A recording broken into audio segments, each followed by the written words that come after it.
As I prepared for my beloved daughter's surprise face for her graduation party, I couldn't help but reflect on the journey we've had. Raising 2 children alone after the divorce was tough, but it was the struggles we overcame as a family of 3 that made this happiness so meaningful. Humming to myself while setting up for the party, someone visited our house. Still in the middle of preparations, I thought of asking my son John to buy some more time as I opened the door, only to be met by an unexpected figure. "Hey there," he said casually, lifting one hand. His appearance could easily be mistaken for a homeless man.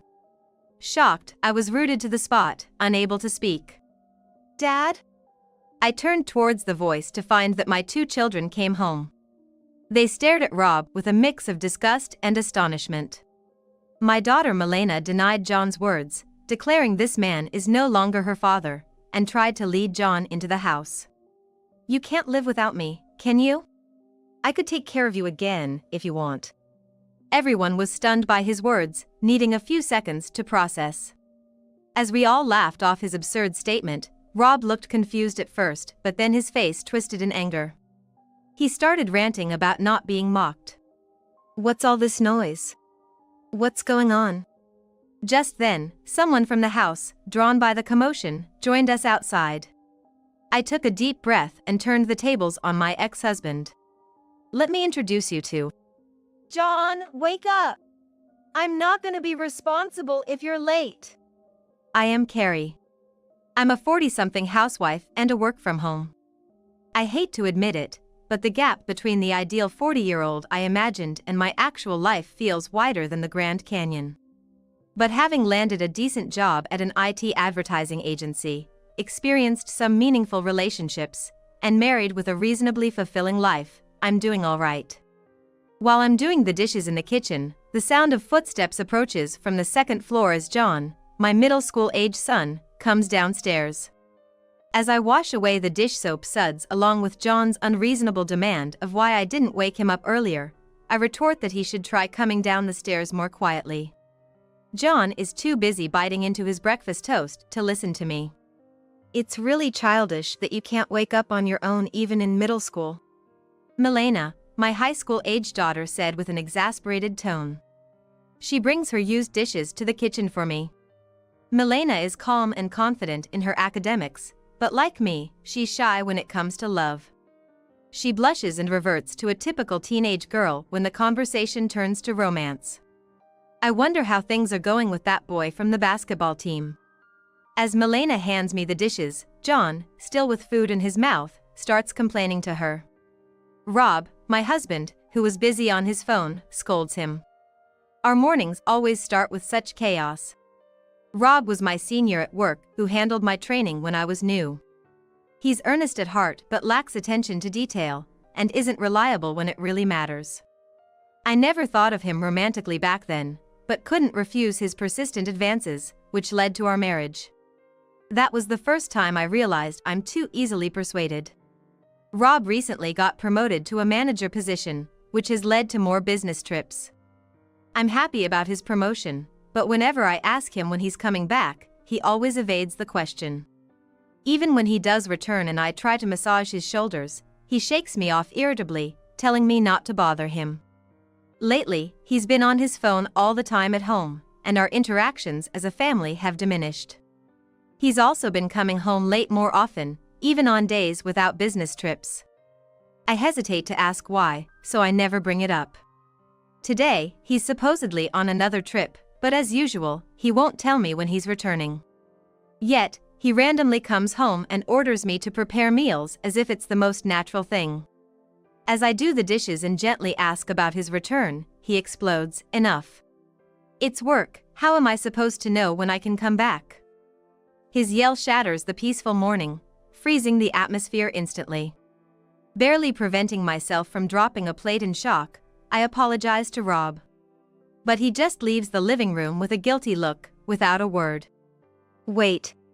You haven't given me this month's expenses yet." My words are cut off by the sound of the front door slamming shut. "Again, huh?" Milena says, turning to me as I return to the living room. Noticing John's trembling hand holding his mug, I try to lighten the awkward mood. I guess I irritated Dad, who's already stressed with work. It's my fault. Milena rushes over to me, assuring me that it's not my fault. I gently hug her, trying to calm my turbulent emotions. Glancing at the clock, I notice it's just past the time for my children to head to school. I hurried them along to their schools. John mumbles something that sounds like I'm leaving, but with food still in his mouth, it's hard to understand. As he dashes off, a cloud of dust rises in his wake. Milena turned back to look at me with concern. I responded with a forced smile, but it seemed to fall flat. Her expression was hard to read against the backlight, but her figure radiated a sense of loneliness as she left. After sending them to schools, followed by silence as if I was in a dark cave side chamber at home. This quietness only amplifies the harsh words Rob hurled earlier, echoing throughout the house. As I locked the front door, I also shut out the negative emotions, slapping my cheeks to psych myself up. With Rob no longer contributing financially, I have to step up. I'm using my experience from my previous job, now working as a freelance web designer. There's some uncertainty with my current income, but I'm determined to earn more for my children's sake. I firmly planted my feet and struck a determined pose just as the washing machine signals the end of its cycle. It was a beautiful day with just one white cloud in the sky. Humming a song from a popular singer back in my school days, I took care to not strain my back with the laundry's weight. Rob's business trips have become more frequent, and it's rare for him to return home before 11 p.m. When I cautiously and indirectly inquire about his late returns, he dismisses it, saying it's none of my business. His vocabulary lately seems limited to dismissals, underestimation, and ignorance. Well, also shower, meal, and beer. I'm more shocked by his dwindling range of words than his increasingly negative attitude. Ignoring me as I stand there in shock, he heads to the bathroom. It takes me a while to snap out of it, but I'm okay. I'm fine. More than anything, my biggest worry now is our household finances. It's better to assume I can't count on any financial support from Rob. I still have some savings, but my freelance income is unstable, and a financial crisis could hit at any time. I decided to organize my bank accounts. One was for receiving freelance payments and everyday expenses. Another was for the mortgage with a trust bank. The last one was for emergencies, really dire situations. There's still money in the everyday account. So I don't need to worry about that right now. However, the trust bank account, while still holding funds, gives me a headache when I think about the nearly 20 years left on the mortgage. I don't want to think about it now, so I gently close the online banking. Then, there's the third one. I rarely check it, so the balance shouldn't have changed. But, it's been a while since I last checked, and I've forgotten how much is left. As I checked the transaction and traced the lines of numbers, I'm in denial about my worsening presbyopia. And let's not even start on the increasing fine lines around my eyes and mouth, how foundation doesn't sit well anymore, or how marks on my arm from dozing off at the desk don't fade easily anymore. I decided to stop belittling myself and faced reality. Focusing intently on the small numbers, I notice an unfamiliar withdrawal from recent dates. And it was not just a small amount. My children don't know about the accounts. Could it be a scam? But it would be strange for a thief to only take some of the money from this account. After pondering for a while, the thought of a man comes to mind. It caused an ache in my head that's incomparable to earlier. It's unlikely that Rob would return home while it's still light outside, it might as well hail tomorrow. As I watch the chicken grilling, I think to myself, it's fine when Rob is just lazily watching comedy shows on TV. But as soon as dinner time arrives, he's bound to start complaining about the meal being boring and unappetizing. Until recently, the only times I didn't have to think about anything were while cooking and using the restroom, but now, it's just depressing. I'm planning to ask him about the withdrawal from the emergency account, but it's hard to bring up. With my children cooped up in their rooms until dinner, this might be my chance, but I was unsure how to start the conversation. As I was contemplating, Rob standed up and headed to the bathroom. I felt conflicted, having missed a precious opportunity, but also relieved that I didn't have to bring up the money issue now. I noticed his phone left on the table, and just then it vibrated, displaying the sender's name on the screen. Knowing that Rob takes his time in the bathroom, he won't be back for a while. I hesitated for a moment before approaching the table to peek at the phone's screen. My heart skipped a beat when I saw an unfamiliar woman's name. Then, as my heart started beating rapidly, my hands moved against my will. I caught a glimpse of a recent message.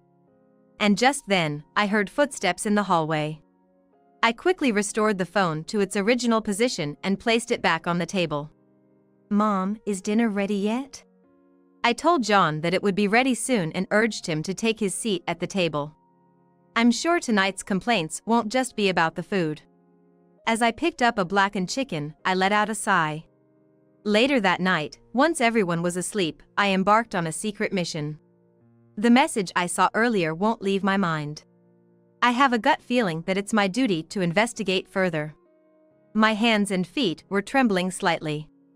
Resolved, I quietly stepped out of my room into the hallway. Rob and I have been sleeping in separate rooms. As long as I could hear him snoring from his room, he must have been sleeping soundly. It was worth the effort to encourage him to drink beer at dinner. I walked down the hallway, bent over, and slowly turned the doorknob. The stench of alcohol from the room almost made me want to hold my nose, but I couldn't afford to lose my balance. So, I continued breathing through my mouth and silently approached the bed. The phone's charging cable stretched from a nearby outlet to the bedside. Fortunately, Rob was lying on the opposite side from where the phone was. But if I unplug the charging cable, the phone screen will light up. I carefully pinched the charging cable and pulled it toward the edge of the bed. As I unplugged the cable, I pressed the phone screen against my chest. I felt numb, barely alive. After ensuring the screen was off, I quickly returned to my room. Unnoticed, my eyes had become wet, and I wiped them with the sleeve of my pajamas. Turning the phone on, I unlocked it. There didn't seem to be any new messages.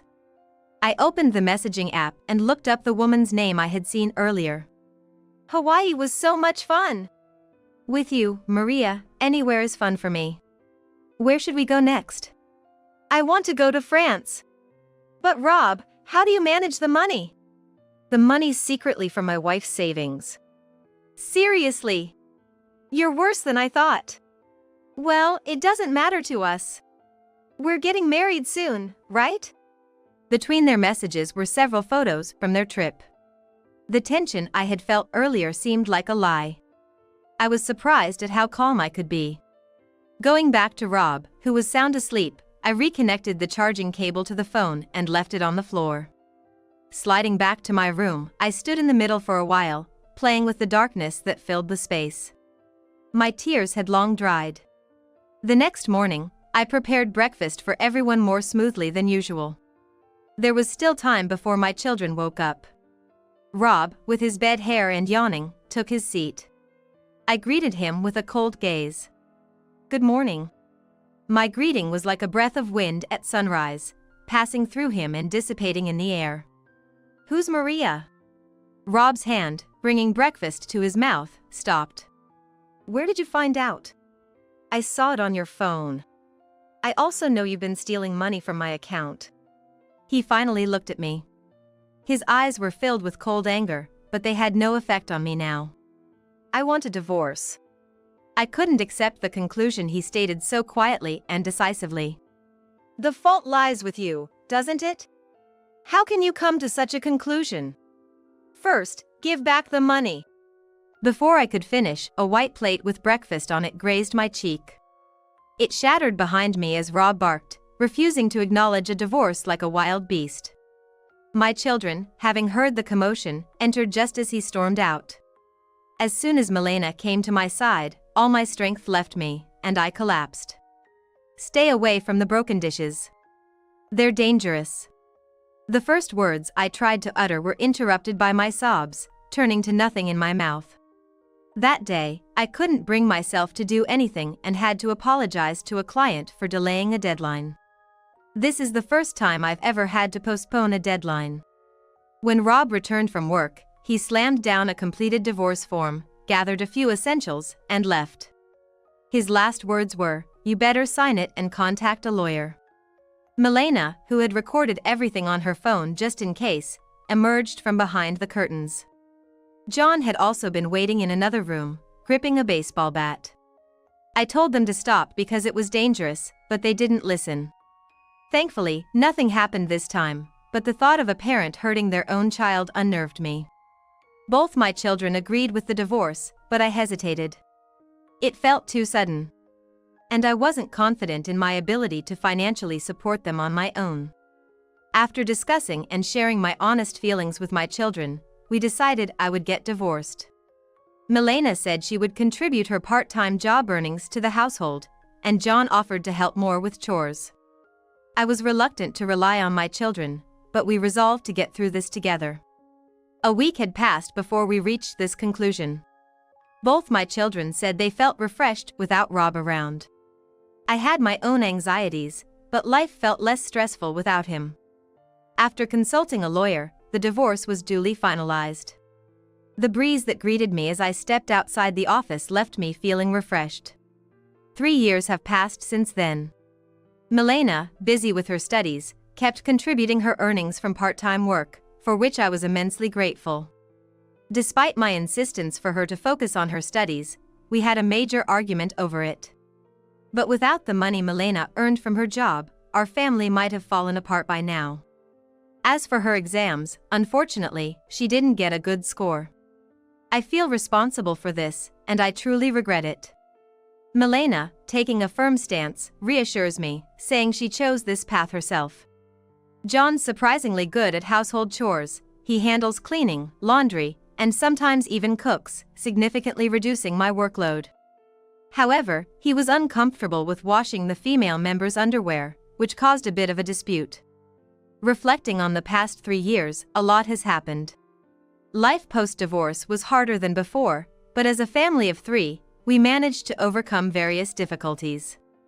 As I prepare a special feast for Milena, memories of these 3 years flash through my mind. Today, we're having a small party to celebrate her admission into medical school.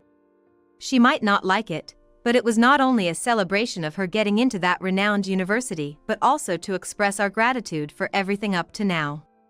I had a plan that was bound to succeed. John would take Milena out while I prepared for the party, and we'd surprise her when she returned. I hum naturally as I lay out dish after dish on the table. Then, the doorbell rings. Could my children have returned already? Still in the middle of preparations, I think of asking John to buy some more time as I open the door, only to find an unexpected person standing there. "Hey!" He greets me, raising one hand lightly. His hair is unkempt, dyed a bright color that has gone beyond mere gray hair coverage. His clothes are mismatched in style. He had an appearance that could be mistaken for a homeless person, depending on how you looked at him. Shocked, I'm rooted to the spot, unable to speak. "Dad?" I turn towards the voice and see both my children have returned. They look at Rob with a mix of disgust and astonishment. Milena denies his role as their father, pulling John towards the house. "You can't live without me, right? I can start supporting you again." Everyone is confused by his statement, taking a few seconds to process. Rob looks confused at our laughter, but his face soon twists in anger. "Don't mock me, don't laugh," he yells, but our attitude doesn't change. "What's all this noise? What's going on?" Hearing the commotion outside, a man emerged from our house. "Who are you?" I composed myself, stood up straight, and said firmly, "Let me introduce him, this is Michael. He's my husband." "Hello, Rob. I'm Michael." I hadn't told Michael Rob's name yet. Everyone looked at Michael suspiciously. Reading their expressions, he offered a professional smile and explained matter-of-factly. Michael was the president of an important client company where Rob currently worked. It seemed that Michael and Rob knew each other, but Rob acted as if he didn't remember him. "Was there an issue when you were suddenly replaced by another person during contract renewal?" After Michael's remark, Rob's face turned pale. as if he had just remembered Michael and realized something significant. I guessed that Rob must have been removed from his responsibility due to some misconduct. Shut up. This is a clear case of infidelity. I haven't divorced her, and this house is mine, so I'm moving back in. I calmly explained that our divorce was legally finalized and that this wasn't infidelity, almost like reasoning with a tantrum-throwing child. It causing sweat to bead on Rob's temples. Pay me alimony for me. I countered that he was the one who should pay. I had saved the exchange of messages between Rob and Maria from 3 years ago on my phone as a photo. I confronted him with evidence of him withdrawing money from my account and demanded repayment of $40,000. The emergency account originally contained an inheritance of $80,000 from my late parents, half of which Rob had squandered for his fleeting pleasures. Moreover, a power of attorney should have been required to withdraw that money. I certainly didn't write one. It meant that he must have forged my signature. I confronted him with the crime of forgery, explaining that he could be arrested if reported. Desperate but realizing he had no way out, Rob agreed to pay the alimony and repay the $40,000. Relieved at the resolution, we praised each other. I have received this month's alimony payment. I put the counted money into an envelope and took a sip of my coffee. I wonder how many more times I will receive alimony payments at this cafe. As I stare at the rippling surface of the water in my cup, I'm lost in thought. Since that incident, Rob's life has taken a significant turn. The $40,000 repayment was made promptly, but considering his financial capacity, the alimony was decided to be paid in installments. Rob is now juggling jobs as a security guard and a janitor. Michael, the president of the company Rob used to work for, has ceased all transactions and future interactions with the company as a decision. I protested that it might be too harsh, but Michael, with a businesslike smile, insisted that Rob should be thankful that everything was settled amicably. It was the first time I found Michael's smile frightening. Losing a major client, Rob was inevitably fired from his company and seems to be struggling to make ends meet, repaying alimony while living a hard life. His face has become haggard, his complexion poor, always wearing the same clothes. So, what about her? Maria, was it? What's she doing now? Rob asked sarcastically, complaining that they were already divorced. According to him, Maria racked up an unreasonable debt and then disappeared, leaving Rob. Rob, the guarantor, is obligated to repay the debt, and he is paying my alimony and repaying the debt at the same time. Even though he's had a tough time, I wonder if it's too sympathetic to feel sorry for Rob. When Rob asked about my children, I briefly updated him on their status. Milena is excelling at medical school, attracting some attention. Though her strong character has apparently made her a few enemies. After the divorce turmoil, John, inspired by the incident, is now studying to become a lawyer specializing in infidelity cases. He might seem a bit unreliable, being bossed around by his sister, but I expect he will make a fine lawyer. Even without me, they have grown up well. After taking a sip from his cup and realizing it was empty, he placed it back on the saucer. That's true. But if I hadn't married you, I might never have met Michael, so I'm a little thankful for that. You should be more grateful. Don't get cocky. I noticed Rob touching his left earlobe when embarrassed, a habit I had seen many times when we first started dating. When he was late for our date, when he accidentally dropped a bag of carp food into the pond, when he put the engagement ring on my finger. I cut off my nostalgic memories, picked up the bill, and headed to the cashier. Rob insisted on paying his part, but I quickly completed the payment, and he gave up on pursuing it further. We parted ways in front of the cafe, and I checked my appointment time with the doctor. I have plenty of time even if I walk slowly. When I announced to my children that I was expecting Michael's baby, both fainted from the shock. Then, Milena started lecturing me on the risks of advanced maternal age before suddenly listing things needed for the baby's arrival, ensuring everything was perfectly prepared. John initially reacted ambiguously before finally managing to say congratulations. He still seemed to be processing the sudden news. Michael's suggestion that I quit freelancing and focus on resting during the pregnancy was sound, but I love my work and wanted to continue. I persuaded him, somewhat forcefully, to let me work until the due date. On my way to the doctor, I passed a family with children. The little girl, being carried on her father's shoulders, was laughing joyfully. The mother, pushing a stroller with a baby inside, looked up at her husband and daughter with a happy expression. I am just as happy now as I was back then. I whispered to myself, clicking my heels as I walked away.